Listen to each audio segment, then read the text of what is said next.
Guys, ito yung mga guhit sa kalsada na madalas nating hindi napapansin o pinagwawalang bahala. Unang-una na nga guys, itong stop line, nag-i-indicate ito na dapat kang huminto bago ang pedestrian o sa mga stoplight. At ito naman guys, ang pedestrian lane, ito ay nakalaan para sa tawiran ng mga tao. At maaari tayong mahuli dyan kung aapakan natin ang linya na yan habang nakahinto ang sasakyan. Ito naman guys, yung combination ng solid white line at double solid yellow line.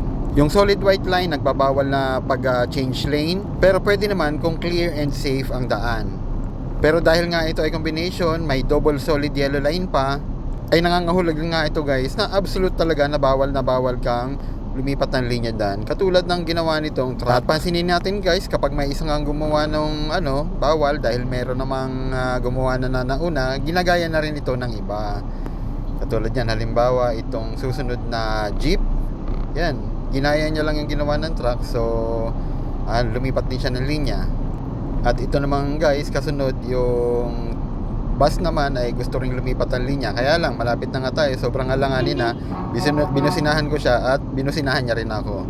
Ganun lang talaga sa kalsada guys. At yun lang mga guys, sana nakatulong ang video na ito. Paki-like, share and follow para malaman ng iba mga guys.